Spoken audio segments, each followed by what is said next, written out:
வராகி தாயின் சக்தி வாய்ந்த சத்திய வாக்கு இது.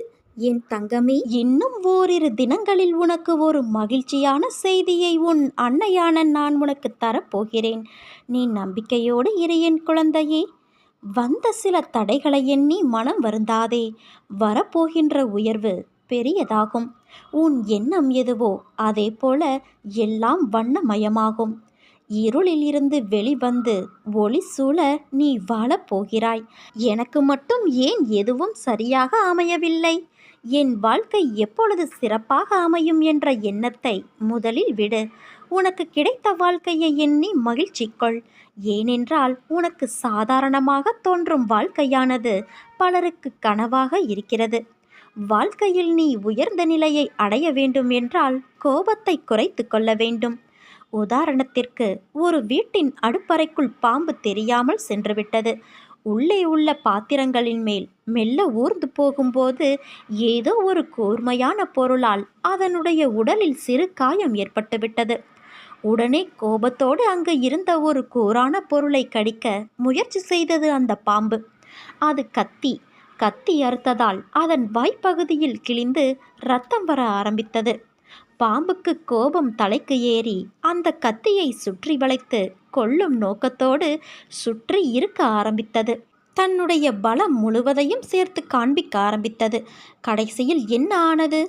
முழு உடலும் கத்தியால் வெட்டப்பட்டு காயமாகி இரத்தம் கொட்ட ஆரம்பித்தது.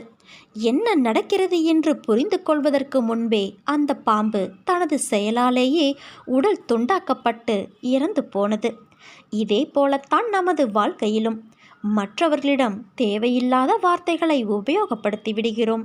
அதன் வீரியம் நம்மையே தாக்கும்போது நாம் செய்த தவறு என்ன என்பதை உணர்ந்து அதிலிருந்து விலகி போகாமல் மேலும் மேலும் கடினமான வார்த்தைகளை பிரயோகிக்க ஆரம்பித்து அதன் எதிர்விளைவால் நமது மன நிம்மதியை இழந்து தேவையற்ற கோபம், பதட்டம், மன அழுத்தம் இவற்றால் நமது உள்ளம் உடல் நலத்தையும் கெடுத்துக்கொண்டு நம்மையே இழந்து விடுகிறோம்.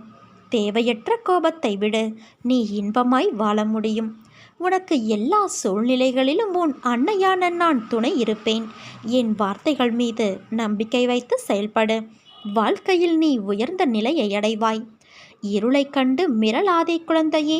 வாழ்க்கை என்றால் இன்பமும் துன்பமும் இணைந்ததுதான். இன்பத்தை மட்டுமே அனுபவித்தவனும் இல்லை, துன்பத்தை மட்டுமே அனுபவித்தவனும் இல்லை. கடினமான காலங்களிலும் நீ எதிர்கொள்ளும் அனைத்து பிரச்சனைகளும் உனக்கான வாழ்க்கை பாடத்தை கற்றுக் கொடுக்கவே வருகிறது என்பதை நீ உணர்ந்தாலே போதும். உன் மனம் சீராகும். மனிதனாக பிறந்தாலே கர்மாவின் பலனை அனுபவிக்க வேண்டும். இந்த கர்மாவை மனதார ஏற்க வேண்டும். நீ செய்த கர்மா உன் மூலமாகவே நிவர்த்தி செய்யப்பட வேண்டும். நான் என்னும் அகங்காரம், ஆணவம் உன்னை கர்மாவிலிருந்து விடுதலை தராது. நீ செய்கின்ற ஒவ்வொரு செயலையும் உன்னிப்பாக கவனிக்க வேண்டும் குழந்தையே. அதில் யார் மனமும் பாதிக்கப்படாமல் நல்லோர் இதயங்களில் பதியப்பட வேண்டும். இல்லறவாசிகள் தங்கள் குடும்ப பாரத்தை ஏற்று நல்லறம் போதித்து உங்கள் கடமைகளை திறம்பட முடிக்க மனதை நற்சிந்தனையால் நிரப்ப வேண்டும். உனக்கு முன்னால் இருப்பவன் நல்லவனா கெட்டவனா என்று ஆராய்வதை விட நீ நல்லவனா கெட்டவனா என்று ஆராய்ந்து வா. அனைத்தும் அறிந்தவர் இவ்வுலகில் இல்லை. படிப்பு உன் தரத்தை உயர்த்தும். சத்திய தர்மம் உன்னை இறைத்தன்மைக்கு அழைத்துச் செல்லும். இறைவனை தேடி அலையாதே. இருக்கும் இடத்திலிருந்தே அறிய முயற்சி செய். வாழும் வரை நீ எடுக்கும் முடிவே நிரந்தரம். அதில் சத்தியம் ஒளிர வேண்டும். இதுவே இறை நாட்டம். கோடி செல்வம் வந்தாலும் அது உன்னை விட்டு விலகினாலும் நீ மனம் கலங்காதே.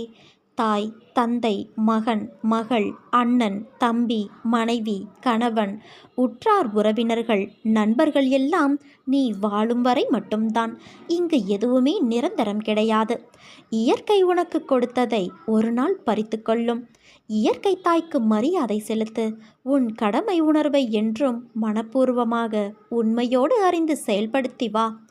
எது உன்னை நோக்கி வந்ததோ மனதார ஏற்று அதை வைத்து வாழ்ந்துவிடு. மனதில் கற்பனையை வளர்த்து ஏகபோக வாழ்க்கைக்கு முற்படாதே. எதுவானாலும் அது உன் கர்மாப்படியே நடக்கும். இதை நீ நம்பு என் குழந்தையே. நீ நல்லவன் என்பதை உன் மனம் ஊர்ஜிதம் செய்யும் வரை போராடு. சத்தியம் கொண்டு வென்றுவிடு. உனக்கு துணையாக உன் அன்னையான நான் இருக்கிறேன் என் குழந்தையே. நீ நம்பிக்கையோடு இரு. நிச்சயம் உயர்ந்த நிலைக்கு நீ போகத்தான் போகிறாய். உன் கடமைகளை நீ செய்.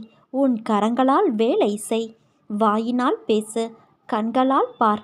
அவ்விதமாக உன் தேவைகளை பூர்த்தி செய்து கொள். மனதை மட்டும் என்னிடம் லயமாக்கு.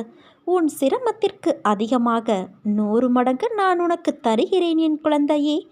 எனக்கு காட்டும் மரியாதையை பூமியில் உள்ள எல்லா அசையும் உயிரினங்கள், அசையா பொருட்கள் ஆகிய ஒவ்வொன்றிடமும் நீ காட்ட வேண்டும். இதுதான் என்னை மதிப்பதும் வணங்குவதுமான என் வழிபாட்டிற்கான வழியாகும். நான் உன் அன்பிற்கு வசப்பட்டுவிட்டேன். இனி உன்னை விட்டு நான் எங்கும் போக மாட்டேன். இனி உன் எதிர்காலத்தை பற்றி உனக்கு கவலையே வேண்டாம் குழந்தையே. முக்காலமும் உனக்கு நான் துணையாக இருப்பேன்.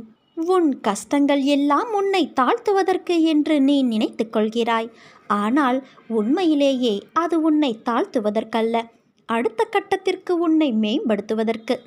உனக்கான விஷயம் தாமதமாக நடக்கிறது என்றால் அது உனக்கான நிறைவான விஷயமாய் மாறப்போகிறது என்று அர்த்தம்.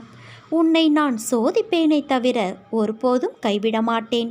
இன்று இதை நீ நன்றாக உணர்ந்து இருப்பாய். உன்னை சுற்றி உன் மனதை தூற்றி பேசுபவர்களை பற்றி நீ நினைக்காதே. அவர்களோடு வாதம் செய்யாதே. அமைதியாக கடந்து செல் அந்த தருணத்தை.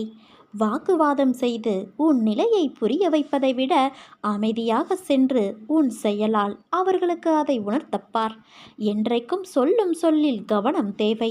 அதை உன்னுடைய ஒவ்வொரு செயலிலும் யோசித்து செயல்படு. உனக்கான அழகிய வாழ்க்கை காத்து கொண்டு இருக்கிறது. அந்த வாழ்க்கை எல்லா ரணங்களுக்கும் மருந்தாய் அமையப் போகிறது. இன்னும் மாற்றங்கள் பல இருக்கிறது என் குழந்தையே. அந்த அழகிய நாட்களை எதிர்நோக்கி நீ காத்து கொண்டு இரு. உன் வாழ்க்கையில் நீ சிந்திய அத்தனை கண்ணீருக்கும் நான் கொடுக்கும் சீதனம் அது. உனக்கான எல்லாம் நிறைந்த எதிர்காலம் காத்து கொண்டு இருக்கிறது. நீ உயர்ந்து வளரப்போகிறாய். சிரித்த முகத்தோடு காத்து கொண்டு இரு. உன்னையும் உன் வாழ்க்கையையும் நான் நிறைவுடையதாய் ஆக்குவேன். எதிலும் பொறுமை, எங்கும் பொறுமை. உன்னிடத்தில் அனைத்து நல்ல பண்புகளையும் நான் கொடுப்பேன். உன்னுடைய கர்ம பலனை நான் கழித்து வருவதால் உனக்கு எல்லாமே தாமதமாகிறது. நம்பிக்கையை நீ கைவிட்டு விடாதே. உன் அன்னையான என்னை நம்பு. யார் கைவிட்ட போதிலும் உன் அன்னையான நான் ஒருபோதும் உன்னை கைவிட மாட்டேன். என் தங்கமே, எனது உண்மையான பக்தன் எனது அன்பை தவிர வேறு எதையும் என்னிடம் எதிர்பார்ப்பது இல்லை. என் விருப்பமே அவனது விருப்பமாக இருக்கும். அவனது வாழ்க்கையில் நடக்கின்ற எல்லா நிகழ்வுகளும் என் விருப்பப்படியே நடக்கிறது. அதை அவன் திடமாக நம்புவான். அப்படிப்பட்ட என் பக்தனை காக்க 7 கடல்களையும் நான் தாண்டி செல்வேன். இன்றைய நிலை கண்டு கவலை கொள்ளாதே. உன்னோடு உன் அன்னையான நான் இருக்கிறேன். உன் கரம் இறுக பற்றியுள்ளேன். என்னிடம் பேசும் பழக்கத்தை நீ ஏற்படுத்திக்கொள். என்னிடம் நீ பேசும் பொழுது உன் மனவலிகளிலிருந்து நிவாரணம் பெறுவதை நீயே உணர்வாய். என்றும் எந்த நிலையிலும் உன்னை பிரியாத நிழலாய் உன் அன்னையான நான் இருப்பேன் என் குழந்தையே. உன் வராகித்தாய் நான் இருக்க பயம் ஏன் உனக்கு? நம்பிக்கையோடு இரு. நல்லதே நடக்கும். நல்லது மட்டுமே நடக்கும்.